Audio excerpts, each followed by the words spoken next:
My name is Anna, and I'm 31 years old. There's a strange kind of silence that comes after failure, the kind that hums in your ears, even when the world outside keeps moving. That's the sound I woke up to every morning after my bakery collapsed. 3 years of recipes, sleepless nights, and borrowed money all gone in a single bankruptcy notice.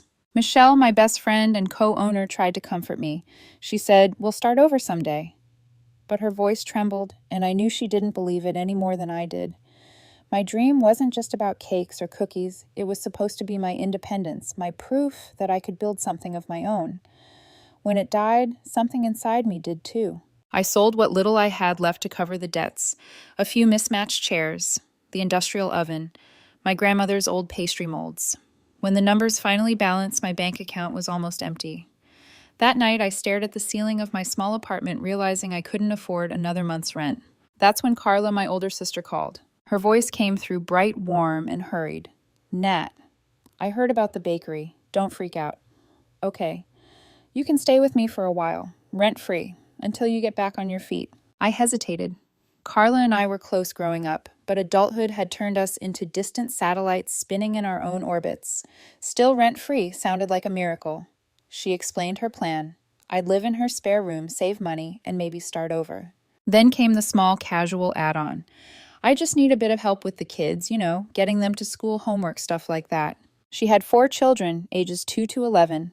Her husband had left years ago, and she was working night shifts to survive. I loved my nieces and nephews.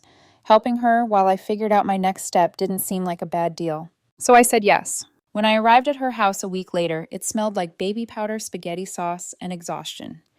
Toys scattered across the floor, laundry spilling out of baskets. But the kids, they lit up when they saw me. Jacob, the oldest, serious, and polite, offered to carry my suitcase. Emma and Liam were bundles of energy bouncing around me like puppies. The youngest, Sophie, barely 3, clung to my leg and called me Auntie Nat with the kind of innocent joy that made everything feel worth it. Carla stood at the kitchen counter, her hair tied up messily, phone in one hand, coffee in the other. "You're a lifesaver," she said, kissing my cheek. Seriously, I don't know how I was managing before. I smiled, trying to believe her. That first night, after I tucked the kids in, I sat on the couch and told myself this was temporary, just a stepping stone before I found my footing again. I didn't realize then that I was slowly stepping into something else entirely, a role I never asked for. Weeks passed. I became the kids' morning alarm chauffeur tutor and bedtime storyteller. I cooked their meals, washed their uniforms, patched their scraped knees. Carla often stumbled in late, whispering excuses about work or traffic. Sometimes she smelled faintly of perfume, not hospital sanitizer, from her supposed night shifts. At first I brushed it off. Everyone deserves to unwind. But the more she worked, the more I saw her posting photos of dinners, new dresses, weekend getaways. Michelle noticed it too when she visited. "She's out more than you are," she muttered. I didn't reply. I told myself it wasn't my business. But deep down, resentment began to stir, quiet and steady. Still, the kids made it worth it. They told me about their days, their friends, their dreams. Jacob started calling me when he needed advice. "You're better at this stuff than Mom," he said once, without realizing how much it hurt to hear. 3 years slipped by. 3 years of birthdays, report cards, and sleepless nights. I found a small diner job, earning just enough to pay my phone bill and enroll in evening web design courses. Each night after washing dishes and finishing assignments, I'd collapse into bed, half proud, half empty. Then one evening, everything shifted. We were all gathered for dinner. Spaghetti, the kids' favorite. Carla burst through the front door, her face glowing. She didn't take off her coat before blurting out, "I have news." The kids froze mid-bite. I smiled politely, expecting something harmless. Maybe a promotion. Maybe she'd finally found someone serious. Instead, she waved a small plastic stick in her hand, grinning like a lottery winner. "I'm pregnant." For a moment, I thought I misheard. My fork clattered against the plate. "What?" She laughed, showing me the test, 2 bright pink lines. The kids stared, confused and silent. "Isn't it amazing?" she said. "Derek and I are having a baby." Derek, the boyfriend who rotated in and out of her life like a bad sitcom guest star. I felt my throat tighten. I didn't want to ruin her joy in front of the children, so I forced a smile and said softly, "Congratulations." But inside, panic was blooming cold and fast. Later that night, I knocked on her door. She was sitting on her bed, scrolling through her phone. We need to talk, I said. Her eyes rolled. Oh God, what now? Carla, are you sure this is a good idea? You're already stretched thin, 5 kids. How will you manage? Her smile faded. Why would you say that Derek wants this baby? We're happy. Does he plan to help financially marry you? Her pause told me everything. We'll figure it out, she snapped. I tried to keep my voice steady. You can't keep adding responsibilities when you already need help to manage the ones you have. That's when she turned on me, sharp and defensive. Excuse me. You've been living here rent-free for years, Anna. You think I don't notice? Maybe it's time you contribute for once. The words hit harder than I expected. Contribute. I take care of your children every single day, cook, clean, help with homework. That's not contribution. She crossed her arms. Starting next month, you'll pay $300 in rent. And I'll need you to quit that diner job. I'll be too tired for night shifts when I'm pregnant. You'll have to help full-time. My jaw dropped. If I quit my job, how exactly do you expect me to pay you rent? That's your problem, she said coldly. Your family. You should want to help. Something inside me cracked, then not loudly, but permanently. I looked around the room at the peeling wallpaper, the toys, the framed photos of smiling faces. 3 years of sacrifice reduced to a bill. I realized then I wasn't family. I was staff. Unpaid, disposable staff. I didn't argue, I didn't cry. I just said quietly, I'll be gone by morning. Her face twisted in disbelief, then anger. You're being dramatic. Maybe I was, but I packed anyway. When dawn came, the kids clung to me asking why I had to leave. I promised I'd still visit, but deep down, I knew nothing would ever be the same again. As I closed the door behind me, I didn't know this was only the beginning, that my sister's betrayal hadn't even peaked yet. Because 3 days later, 2 police officers knocked on my door. When I opened the door that morning, I was holding a mug of coffee in one hand and my laptop in the other, halfway through a freelance test for my web design class. 2 uniformed officers stood on my porch, their expressions calm but unreadable. Are you Anna? One of them asked. Yes, what's this about? The shorter officer looked at his clipboard. We received a report from a Ms. Carla Anderson. She claims there's been a theft and property damage during your recent move-out. We just need to ask you a few questions. For a second, I thought I'd misheard. My mind went blank, then filled with a single image, Carla standing in her kitchen that night with those cold, accusing eyes. I don't understand, I stammered. What theft? They explained that Carla accused me of stealing $500 in cash and damaging her living room furniture out of spite. My stomach turned. I wanted to laugh, but the sound died in my throat. She's my sister, I said quietly. There must be a mistake. The taller officer sighed. That's why we're here. Just need to talk and look at a few things. They followed. Protocol asked questions. Took notes. I could barely form sentences. The entire time, one thought looped in my head. She's trying to destroy me. When they left, promising to follow up, I sat on the edge of my bed, numb. I called Carla. She didn't answer. I texted, "Why are you doing this?" She read it within seconds and never replied. 2 days later, they asked me to come to her house for a statement. Against every instinct, I went. Maybe she'd realize how far she'd gone. Maybe she'd backtrack. When I stepped into her living room, I froze. The same officers were there, standing beside Carla, who sat dramatically on the couch with tears streaking down her cheeks. The kids were huddled in the hallway, silent and frightened. Carla sobbed loudly, clutching her stomach. I took her in when she had nothing she told the officers, her voice trembling perfectly. And she stole from me, her own sister. I'm pregnant. I can't deal with this stress. I wanted to scream, but shock locked my jaw. The officer looked at me. Do you have anything you'd like to say, ma'am? I forced myself to breathe. Yes, I didn't take anything. And that couch, I pointed at the faded, torn cushion. It's been like that for years. Check your photos, Carla. The old ones. It was ripped long before I left. She turned away, crying harder. She's lying. Why would she say that? Then a small voice cut through the room. Because you're the one lying, Mom. It was Jacob, her 14-year-old son, standing straight with fists clenched. His voice shook, but didn't break. You said to tell the truth, right? The couch was already ripped when Aunt Anna was living here. You said you'd replace it after Christmas. Carla's sobbing stopped. Her eyes widened. Jacob, go to your room. He didn't move. No, she didn't steal anything. You're just mad she left. The room fell silent. Even the officers seemed caught off guard. One of them slowly opened his notebook and asked Jacob a few questions. Then he called the other children in one by one. Each told the same story, how I'd taken care of them, how the couch had been broken forever, how Carla sometimes lied about things. When the officers left, their verdict was clear: no evidence of a crime. One of them even warned Carla, "Ma'am, filing false reports is a serious offense. Don't do this again." Then they were gone. I stood there trembling. Carla sank into the couch, face blank. "You turned my kids against me," she muttered. "No," Carla whispered. "You did that yourself." I walked out without another word. That night the silence returned, but it wasn't peaceful anymore. It was the sound of something shattered between us, something that couldn't be fixed. For days I couldn't eat, couldn't sleep. I replayed the scene over and over, my sister crying to strangers, painting me as a thief while her children watched. I finally called Michelle. The moment she heard my voice, she asked what happened. When I told her, she cursed under her breath. "That's sick, Nat. She's gone too far. You need to cut her off completely." I wanted to argue, but I couldn't, because she was right. So I blocked Carla's number, changed the locks on my apartment, and told myself I was done. Done being the savior. Done being the replacement mother. Done letting her manipulate me with guilt. I told myself I'd never hear from her again. 2 weeks later, my phone rang. Unknown number. I almost ignored it, but something in me hesitated. "Hello." All I heard was breathing at first, then a weak, trembling voice. "Anna, it's me." "Carla." I was about to hang up, but then she said something that made me stop cold. "I'm in the hospital," she whispered. "It's the baby. There are complications. Please, I need you to watch the kids."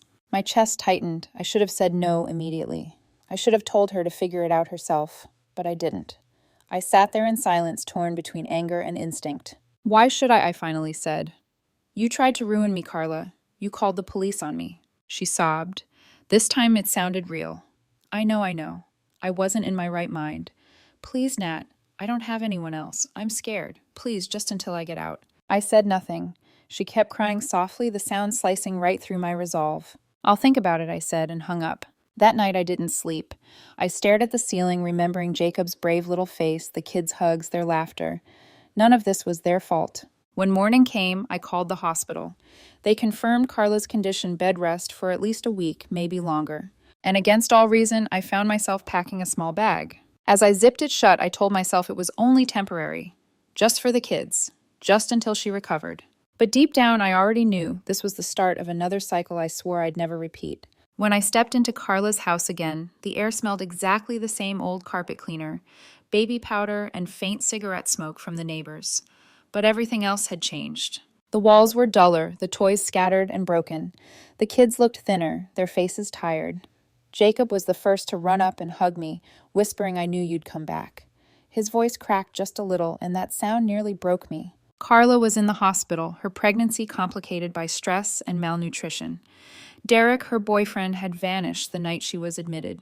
He told her he couldn't handle drama and never came back. I told myself I was there for the children, not her. I repeated it like a prayer as I unpacked my things. I set my alarm for 5:30 every morning. I made breakfast, got everyone ready, did school runs, washed clothes, cleaned, worked at the diner in the afternoons, and took online courses at night. My body ran on caffeine and guilt. Sometimes I'd look at Carla's empty room, her perfume bottles gathering dust, and I'd feel nothing. Not anger, not pity, just exhaustion. A week later, I visited her at the hospital. She looked small, fragile, even with her hair tangled and eyes swollen. When she saw me, she started crying. "You actually came," she whispered. "I came for the kids," I said flatly. Her face fell. "You still hate me." I didn't answer. I wanted to tell her that hate takes effort, something I couldn't afford anymore. Then she said something strange. "You know, when they took me to the ER, I thought I was going to die. I kept thinking about you, about how awful I'd been." The words sounded sincere, but with Carla, sincerity was always temporary. "I just want to make things right," she continued.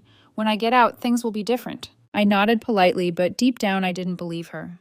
I'd believed her too many times before. 3 weeks later, she was discharged. I brought her home, helped her into bed, and told her she needed rest. She promised to stay calm, no stress, no fights. That lasted exactly 3 days. I came home from the diner one evening to find Derek sitting in the living room.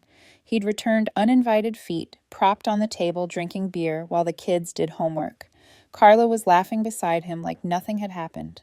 When she saw me, her smile faltered. "Oh, you're back early." I forced a polite nod and went to the kitchen, pretending not to notice the mess. But the next few days were unbearable. The shouting, the late-night arguments, the slammed doors. Derek was crude, temperamental, and always half-drunk. The kids tiptoed around him.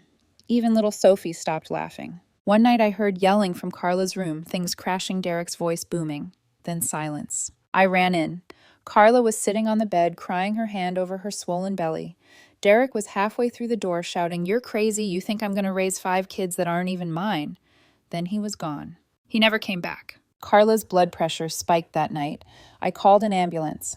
At the hospital, the doctor said if she didn't stay on strict bed rest, she could lose the baby. I didn't say a word, but in that moment, I knew I'd be taking care of her kids again alone. The following months blurred together: work, hospital visits, school runs, exhaustion. The kids depended on me more than ever. When Carla finally gave birth, I was the one holding her hand in the delivery room, the one she gripped so tight I thought my bones would snap. The baby was a boy, healthy, small and red-faced, wailing at the world like it had already betrayed him. Carla smiled weakly through her tears. "He's perfect, isn't he?" I nodded, though my heart felt heavy. Perfect, yes. But another child she wasn't ready for. Another innocent life dropped into chaos. When she came home from the hospital a week later, I was already packed. "What are you doing?" she asked, panic in her voice. "I'm leaving," I said quietly. "You're home now. You don't need me anymore." "You can't just, Anna. I can't do this without you." "Yes, you can," I said, forcing steadiness into my tone. "You'll have to. You'll figure it out like every other parent does." Her eyes filled with tears. "You're abandoning us again." "Not us, Carla. You." The kids overheard. Jacob ran to me, begging me to stay. Emma cried so hard her voice broke. I hugged them one by one, promising they could call me any time, that I'd always be there if they needed help. But when I turned to Carla, there was nothing left to say. She whispered, "You'll regret this." I almost said I already do. But instead I walked out, and this time I didn't look back. I blocked her number on my way home. The silence in my small apartment felt both crushing and freeing. For the first time in years, I slept through the night. No crying babies, no slamming doors, no guilt gnawing at my chest. I thought I'd finally escape the cycle. But guilt has a way of finding you again, sometimes through a familiar voice on the phone, sometimes through the sound of a child crying in your memory. And soon I'd realized that cutting Carla out of my life was easier said than done. Peace didn't arrive with fireworks. It came quietly, like a long exhale. I woke up one morning and realized it had been 3 weeks since I last heard Carla's voice. My apartment smelled like coffee and lemon soap instead of baby formula. The silence was heavy, but clean. For the first time in years, my life was mine. I threw myself into my web design courses. Nights that once ended in exhaustion now ended in quiet accomplishment. I was good at it, better than I expected. Within months, I picked up small freelance gigs, a yoga instructor's page, then a local bakery's site. Ironically, I was helping someone else live my old dream, but I didn't mind. I just wanted to move forward. Every so often, I'd get a call from Jacob. At first, it was about homework or advice. Then came the quieter ones, the ones that began with Mom sleeping again. We just had cereal for dinner. I'd listen, my stomach twisting. Then he'd ask, "Are you okay, Aunt Anna?" And I'd lie, "Yes, sweetheart, I'm fine." But I wasn't. I missed them, the kids, not Carla. I missed the sound of laughter in the morning, the chaos of breakfast, even the constant noise. My apartment felt too still. I started sending small amounts of money every few weeks, $40 here, $50 there. I never told Carla. I just transferred it to her account with a note for the kids. She never thanked me, but I didn't do it for her. Then one night, Jacob called crying. "Mom's been in bed all day," he said. "She barely eats. The baby keeps crying. I don't know what to do." "Where's Derek?" I asked, though I already knew. "Gone. He took his stuff a month ago. He doesn't even call." I closed my eyes.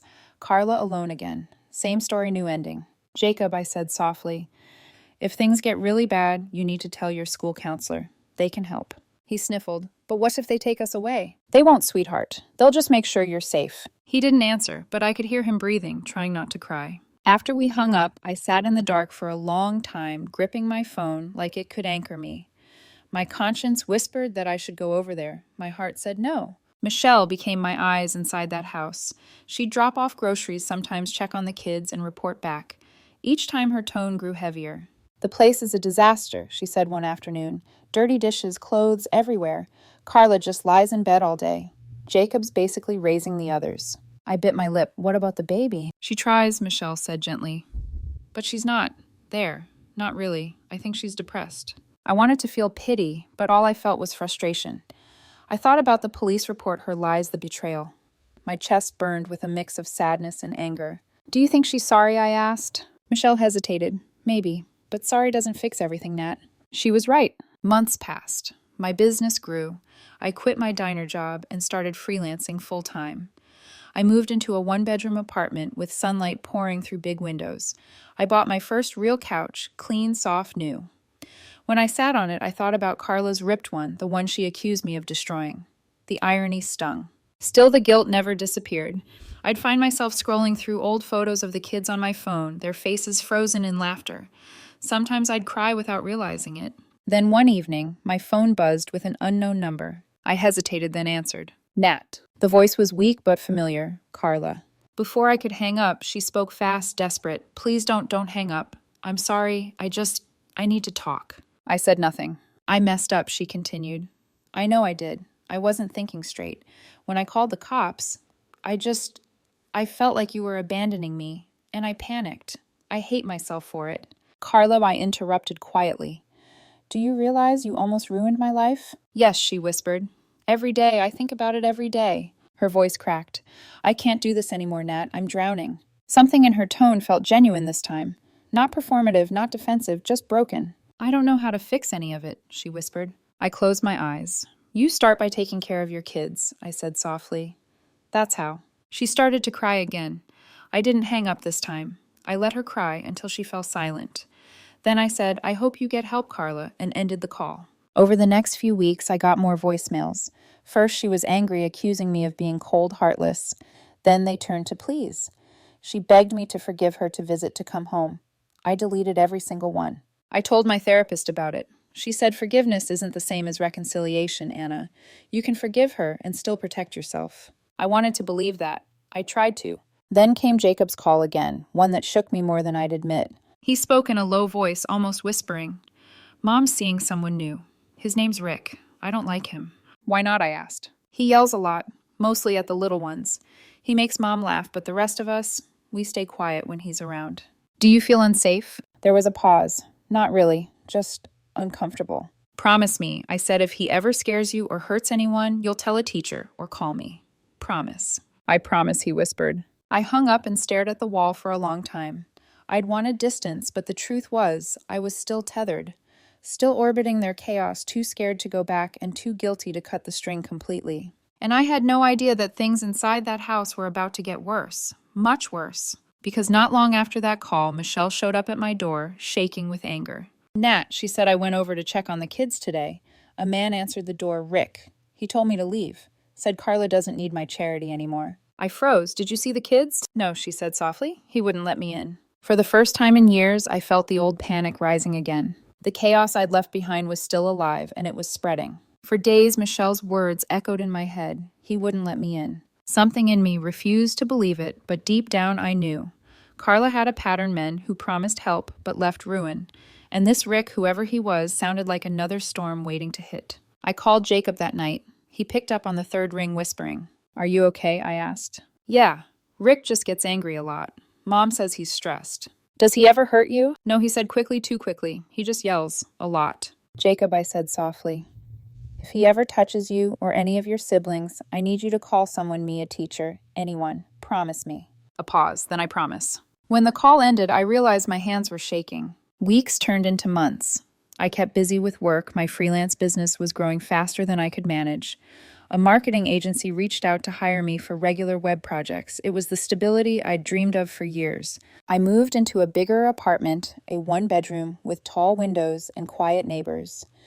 I bought real furniture, not secondhand scraps. A soft gray couch, a matching dining table, fresh curtains that caught the morning light. It was peaceful, almost too peaceful. Every time I sat down to eat, I'd imagine Jacob setting plates for his siblings, trying to fill the silence Carla left behind. I was free, but the guilt came with me. Michelle called less often now, mostly to update me when she could. One day she sighed heavily and said Carla's house looks worse. She won't answer the door. The kids barely come outside. I tried to keep my voice calm. Maybe she's embarrassed. Maybe, Michelle said. But something feels off. That man Rick was there last week. He looked at me like I was trespassing. I didn't reply. I just felt the dread settling deeper in my chest. Then one evening, Jacob called again. His voice was shaky. He's gone, he said. Who? Rick. He and Mom had a big fight. He screamed at her, threw stuff, and left. Mom hasn't stopped crying since. Did anyone get hurt? No. But she's not getting out of bed again. The house is a mess. I swallowed hard. Jacob, do you need me to come? There was a long silence. Then no. You've done enough. Those 4 words broke me. You sound like an adult, I whispered. He gave a sad laugh. Feels like I had to be one. When the call ended, I just sat there staring at the wall. For years, I had told myself walking away was strength. But now strength felt like guilt with a prettier name. I increased the money I sent. Small transfers every week. Groceries bills, school expenses, whatever I could cover without stepping back into the chaos. But Carla never said a word. No thank you, no acknowledgement. Just silence. Michelle said she'd tried again to visit, but Carla told her through the door, "We don't need you or Anna anymore." I didn't even feel angry, just tired. My business grew. I got steady clients and started saving for a house. The dream I'd once shared with Carla, owning a home, was finally within reach. I even found myself smiling, more laughing again. But sometimes at night, I'd catch myself checking my phone, half expecting a call from Jacob. And when it didn't come, I felt both relieved and hollow. Therapy helped. My therapist said, "You can't fix people who don't want to change. You can love from afar." I nodded, but the truth was, I didn't know what loving from afar looked like. Because every time I thought of those kids, it felt like my heart was stretched across miles, still tethered to that broken house. Then one evening, Michelle arrived at my apartment breathless and pale. "Carla's gone," she said. My blood froze. Gone where? She took the kids and moved. No one knows where. The neighbors said she packed everything overnight. Didn't even tell Jacob's school. For a long moment, I couldn't speak. The world around me blurred. "Do you think she's okay?" I asked finally. Michelle shook her head. "I don't know. But whatever she's doing, she doesn't want you to find her." Days passed, then weeks, then months. No calls, no messages. Sometimes late at night, I'd scroll through old photos, Jacob holding baby Liam, Emma laughing with frosting on her face, little Sophie sitting on my lap. I'd whisper to the dark, "I hope you're okay." And somehow I knew they'd remember me, not as the aunt who left, but as the one who tried. One afternoon, as I packed my laptop for a client meeting, my phone buzzed with an unknown number. My heart skipped. I almost ignored it, then answered. A quiet voice came through. "Aunt Anna." I froze. "Jacob." "Yeah." His voice was deeper now, older, steadier. "We're fine. I just wanted you to know." Tears filled my eyes. "Where are you?" "Mom moved us to another town. She's working at a grocery store now. Things aren't great, but better." "That's good," I whispered. "I just wanted to say thanks for everything." The line went quiet for a moment and then click. He hung up before I could say anything back. I sat there for a long time, staring at the phone, tears slipping down my cheeks. Freedom had come at a price I hadn't fully understood until now. I was finally free, but a part of me would always live in that house, tucking those kids into bed, praying for a sister who would never learn. And even if Carla never said it out loud, I knew she'd finally realized what she lost. Some debts aren't paid with money. Some are paid with silence. A year passed before I realized I'd stopped checking my phone every night. The anxiety that once lived in my chest had quieted, replaced by something gentler, acceptance. The scars were still there, but they didn't ache anymore. Life became steady. My business grew beyond anything I'd imagined. I woke up to sunlight instead of chaos, to my own rhythm instead of someone else's demands. The sound of children's laughter had been replaced by the hum of my laptop, the clink of coffee cups, the soft rhythm of my new, peaceful routine. Sometimes I'd still think of the kids, Jacob especially. I'd wonder if he was still the protector, the one holding everything together.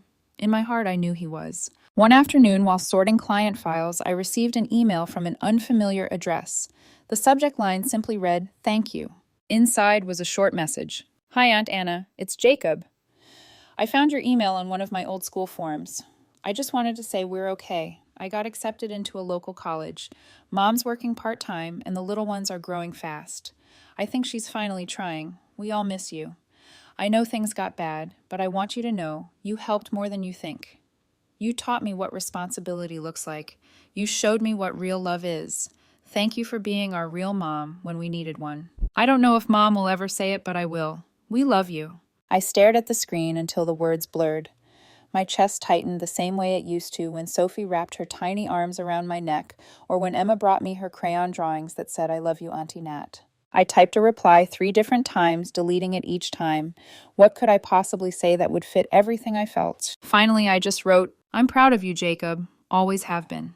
Take care of them. I'll always be here if you need me. And then I hit send. That night, I stepped out onto my balcony. The city lights stretched below, warm and distant.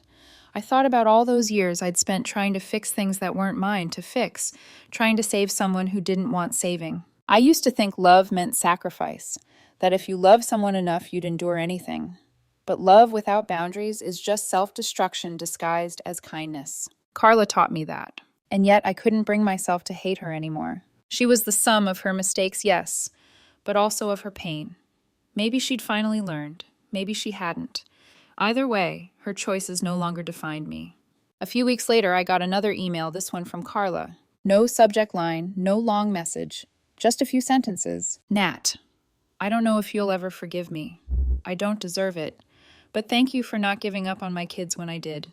They talk about you all the time. I'm trying to be better. I'm sorry. I read it 3 times, then closed my laptop. I didn't reply, not out of anger, but peace. Some things don't need answers.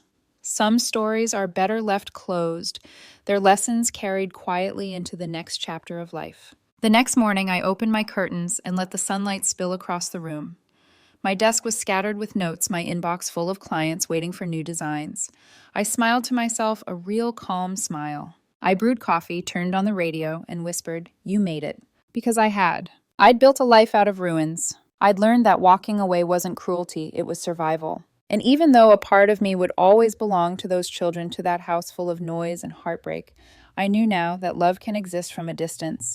It can live quietly without expectation or guilt. For years, I thought peace meant forgiveness. Now I understood peace meant freedom. Freedom to let go. Freedom to live. Freedom to love myself first. I sipped my coffee, looked out the window, and whispered a final thought meant only for me. Maybe one day she'll understand. But until then, I'm finally home.